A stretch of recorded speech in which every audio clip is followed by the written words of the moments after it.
大家好，欢迎大家来到 Winload 的频道。我们今天讨论的主题是印度股市的10大风险。汇丰银行认为，目前印度股市炙手可热，但仍存在一些风险因素，比如银行吸收存款困难、私营部门资本支出低迷、国外投资疲软且集中。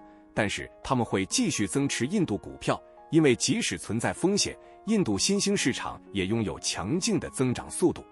在印度，似乎每个人都想参与股票市场。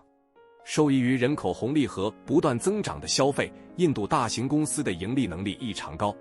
同时，印度对外国投资开放，政府的预算状况比几年前更好，对基础设施如公路、铁路，甚至数据中心进行了持续的投资。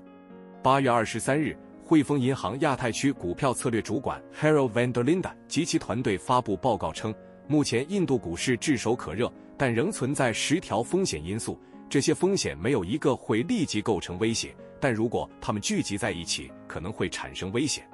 例如，印度银行吸收存款困难，私营部门资本支出低迷，国外投资疲软且集中。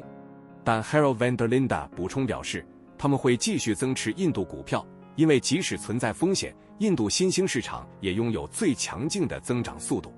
一、印度银行面临的压力正在增加。在过去的几年里，印度的银行在清理资产负债表方面表现出色，其不良资产 NPA 从2017年的约 11% 下降到现在的仅 2.8%， 这降低了信贷成本，并使银行能够释放资金用于新贷款。许多公司急于借款，印度家庭也纷纷向银行申请个人贷款，用于购买商品和服务，这本身没有问题。然而，情况已经发展到让中央银行官员感到不安的地步。过去几个月中，印度的银行还表示，他们的资产质量面临新的风险，尤其是与无担保个人贷款和个人杠杆增加相关的风险。但这并不意味着印度面临迫在眉睫的银行危机。受压部门的规模比以前的周期要小得多，尽管信贷成本有所上升，但仍远低于长期平均水平。此外，银行的资产负债表也强得多，银行的风险和利润在上升，但仍然处于较低水平。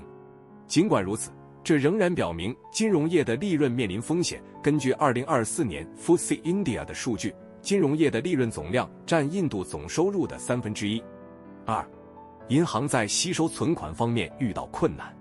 被过去几年的强劲回报所吸引，在印度似乎每个人都在投资股市。投资需求的旺盛使得银行在吸引存款上面临困难。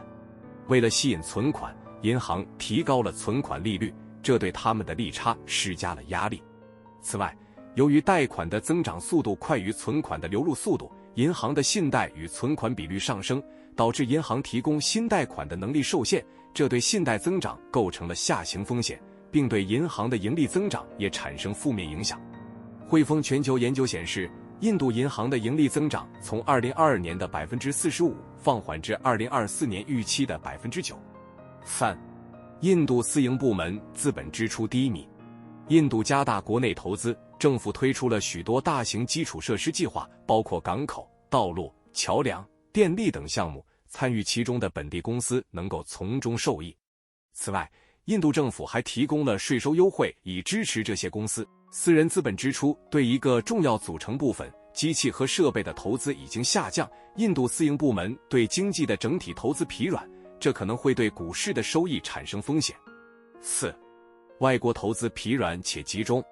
由上可知，印度国内投资是不平衡的，更多由政府而不是私营部门推动。那印度的外国直接投资是否有所增加？答案是否定的，最近没有。实际上，印度的境外国投资在2023年几乎减少了一半，这是因为撤资增加了，而投资减少了。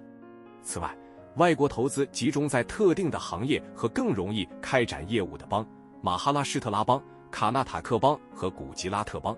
这3个邦占印度所有外国投资的近 70%。这也表明，外国投资以就业机会的形式为印度带来的利益在地理上是集中的。5、消费不均。印度消费较为集中，城市消费者表现相对较好，农村消费者则差得多。这可以从汽车和房地产行业看出。在过去2年中，股市上涨和信用卡的普及对城市消费者的情绪产生了重大影响。虽然过去1年白领工作表现疲软，但这并没有削弱城市家庭的汽车升级需求。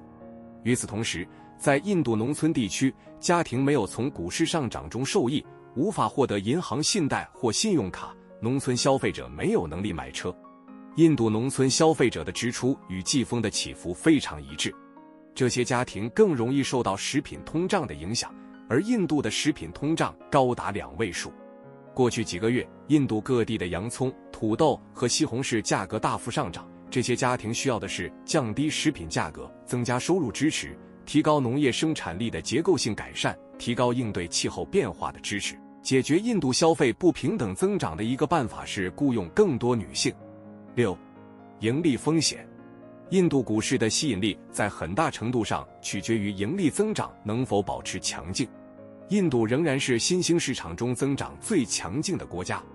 然而，印度2024年第2季度的业绩令人担忧，收益仅以2位数的速度增长，不像过去几年中那种快速增长。这一结果部分是由于季节性因素推动。印度北部的热浪和长达数月的选举意味着消费和投资低迷，同时美国需求的疲软也影响了印度软件服务行业。在我们看来，这一切可能很快就会逆转。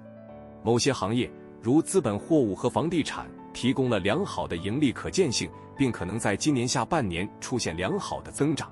然而，所有这些都意味着投资者需要密切关注即将到来的财报季度。7. ESG 相关风险。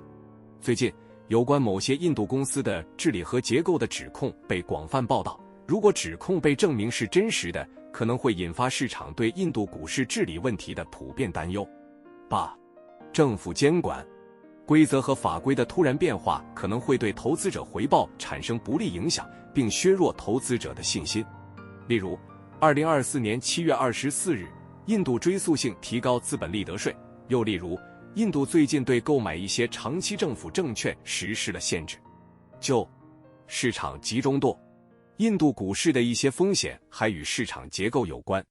例如，印度在新兴市场和亚洲指数中的权重超过 23%， 并可能进一步上涨，这增加了市场集中风险，因为一些基金只被允许对单一市场进行有限的风险敞口。简而言之，这些基金无法购买更多的印度股票。另一个风险是，如果投资者对其他大型市场感兴趣，可能必须通过出售印度股票来筹集资金。是宏观风险。印度是石油和黄金进口大国，这些商品价格的突然上涨可能会对消费者需求构成风险。